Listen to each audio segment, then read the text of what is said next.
Assalamualaikum warahmatullahi wabarakatuh. Perkenalkan, saya Angel Dapati Prasangki, NPM 22310011. Di sini saya akan memenuhi tugas dari mata kuliah yaitu formulasi dan teknologi sediaan steril yang diampu oleh dosen Bapak Ismail. Baik, saya mulai, yaitu pembuatan produk steril bagian utama. Produk steril adalah bentuk sediaan obat dalam bentuk terbagi oleh yang bebas dari mikroorganisme hidup. Yang termasuk sediaan steril yaitu preparat atau sediaan parenteral obat suntik, preparat untuk obat mata, dan preparat irigasi misalnya infus. Sesuai dengan CPOP, produk steril dibuat dengan persyaratan khusus, yaitu memiliki tujuan untuk memperkecil resiko pencemaran mikroba, partikulat, dan pirogen. Tipe-tipe kontaminan yaitu ada viable dan non-viable partikel, debu, serat, atau material lainnya tersuspensi di udara dapat menyebabkan terjadinya kontaminasi produk. Partikel-partikel ini bisa jadi mengandung organisme hidup, misalnya yaitu bakteri, jamur, dan spora. Semakin banyak partikel yang ada di udara, maka semakin rentan terjadinya kontaminasi produk. Sumber-sumber kontaminasi yaitu ada 3. Yang pertama yaitu udara atau lingkungan. Udara merupakan sumber kontaminan utama dalam proses pembuatan obat. Sehingga dalam CPOB diatur adanya syarat ruangan. Kualitas produk sangat dipengaruhi oleh kualitas udara yang ada. Persyaratan HVAC dalam produk pembuatan obat diatur sangat ketat dalam CPOB. Yang kedua yaitu ada manusia atau personel, yaitu terdapat lebih dari 200 jenis spesies bakteri yang berbeda yang ditemukan yang berhubungan dengan manusia. Bakteri tersebut ditemukan di usus halus, di mata, hidung, mulut, rambut, dan kulit. Kulit manusia dapat mengandung 1000 mikroba. Yang ketiga yaitu ada mesin dan peralatan. Meskipun terlihat sangat halus, permukaan mesin peralatan dapat menjadi gudang bakteri. Permukaan kritis yaitu permukaan yang bersentuhan langsung atau berakibat langsung terhadap sterilitas produk atau wadah atau penutupnya. Permukaan kritis ini harus senantiasa dijaga sterilisasinya sebelum dan selama proses produksi berlangsung. Persyaratan CPOB 2018 pembuatan produk steril yaitu ada 11. Yang pertama yaitu umum, yang kedua personalia, yang ketiga bangunan fasilitas, yang keempat peralatan, yang kelima sanitas, yang keenam air, yang ketujuh pengolahan, yang kedelapan sterilisasi, yang kesembilan filtrasi produk yang tidak dapat disterilisasi dalam wadah akhirnya, yang ke-10 yaitu penyelesaian produk sterilisasi steril, yang 11 yaitu pengawasan mutu. Yang selanjutnya yaitu ada bangunan, desain bangunan, klasifikasi ruang bersih dan sarana udara bersih, yaitu ada area bersih untuk pembuatan produk sterilisasi digolongkan berdasarkan karakteristik lingkungan yang dipersyaratkan. Tiap kegiatan pembuatan membutuhkan tingkat kebersihan ruangan yang sesuai dalam keadaan operasional untuk meminimalkan resiko kontaminasi oleh partikulat atau mikroba pada produk dan bahan yang ditangani. Yaitu ya ada lagi kondisi operasional atau non operasional hendaklah ditetapkan untuk tiap ruangan bersih. Klasifikasi bersih dan sarana udara bersih. Keadaan non operasional adalah keadaan di mana fasilitas telah terpasang dan beroperasi lengkap dengan peralatan produksi tetapi tidak ada personel. Kondisi operasional adalah kondisi di mana fasilitas dalam keadaan berjalan sesuai modus pengoperasian yang ditetapkan dengan jumlah tertentu personel yang bekerja.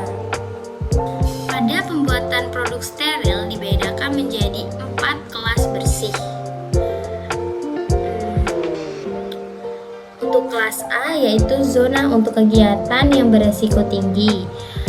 Misalnya zona pengisian, wadah tutup karet, ampul dan vial terbuka, penyambungan secara aseptis. Kondisi ini dicapai dengan memasang unit aliran udara laminar di tempat kerja. Yang kedua yaitu sistem udara laminar hendaklah mengalirkan udara dengan kecepatan merata berkisar 0,36 sampai 0,54 per detik pada posisi kerja dalam ruangan bersih terbuka. Keadaan laminar yang selalu terjaga hendaklah dibuktikan dan divalidasi. Yang selanjutnya yaitu ada aliran udara serah kecepatan lebih rendah, dapat digunakan pada isolator tertutup dan kotak bersarung tangan.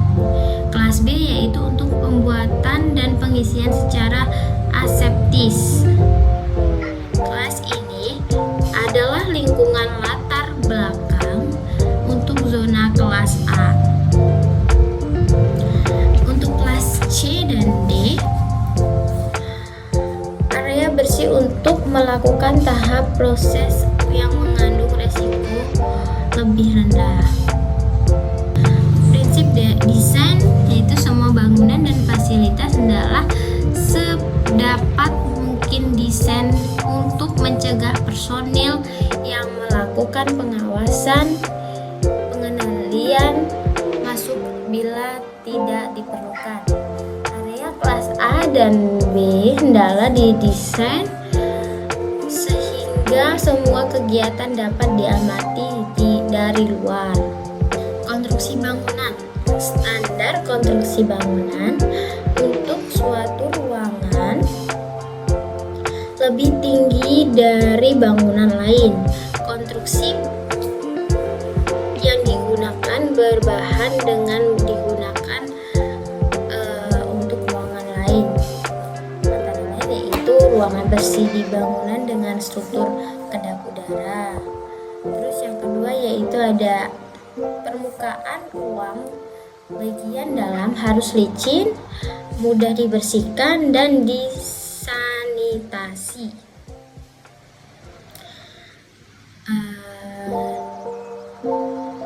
Ada lagi di dalam ruang bersih, semua permukaan bangunan terpapar ke lingkungan hendaklah tahan air, tidak retak, berpori, tidak melepas serat dan mengakumulasi partikel debu dan mikroba. Tidak terdapat celah yang sulit dibersihkan, peralatan yang tidak diperlukan hindarilah pintu dorong, plafon semu dilapisi rapat. Klasifikasi dari ruang bersih dan sarana udara bersih, yaitu ruang bersih dan sarana udara bersih dinyatakan terkualifikasi setelah didapat hasil yang stabil dan memenuhi persyaratan selama 5 hari berturut-turut pada kondisi non-operasional. Untuk tujuan klasifikasi, hendaklah dipakai alat penghitungan partikel portable dengan selang pendek untuk mengambil sampel, karena akan terjadi gravitasi yang tinggi dengan partikel lebih dari 5,0, yaitu ada lagi menggunakan sistem pengambilan sampel dan jarak jauh yang menggunakan selang yang panjang. Pada sistem aliran udara hendaklah digunakan sampel idealis kinesis. Ada lagi yaitu air flow test, digunakan untuk mengatur kecepatan dan keseragaman aliran udara, tingkat pasokan udara, pengukuran distribusi kecepatan aliran udara ini diperlukan dalam ruangan aliran udara searah, dan jumlah pasokan udara untuk non-LAV. Laju kecepatan aliran udara pasokan disuplai di instalasi bersih per unit juga dapat digunakan untuk menentukan air change. Laju kecepatan aliran udara diukur hilir filter pasokan udara kedua ini mengandalkan pengukuran kecepatan udara yang melewati area tawan ruangan bersih dan sarana udara bersih, yaitu ruangan bersih dan sarana udara bersih harus dipantau secara rutin pada saat kegiatan berlangsung.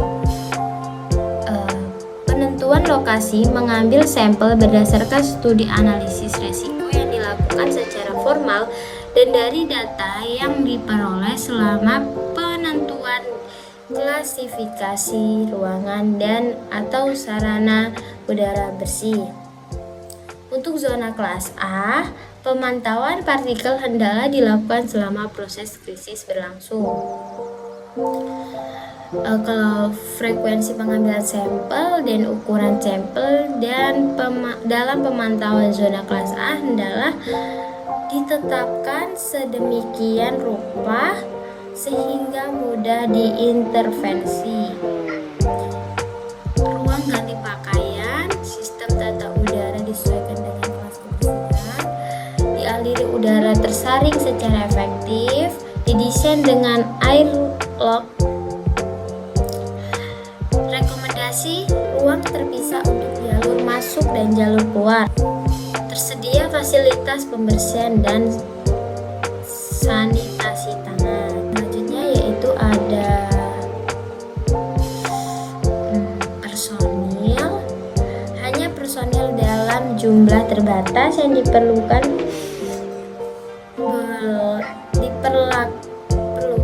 boleh berada di area bersih. Hal ini pentingnya khusus pada proses aseptik. Personil yang bekerja di area bersih dan steril dipilih secara seksama untuk memastikan bahwa mereka dapat diandalkan untuk bekerja penuh disiplin dan tidak mengidap suatu penyakit atau dalam kondisi kesehatan yang dapat menimbulkan bahaya pencemaran mikrobiologis terhadap tubuh. Personil yang memasuki area bersih atau area steril harus mengganti dan mengenakan pakaian khusus yang juga mencakup penutup kepala dan kaki. Pakaian ini tidak boleh melepas serat atau bahan partikulat dan hendak mampu menahan partikel yang dilepas oleh tubuh. Baik, itu tadi yang dapat saya sampaikan dalam formulasi dan teknologi steril yang pembuatan produk steril bagian pertama. Saya akhiri, wassalamualaikum warahmatullahi wabarakatuh.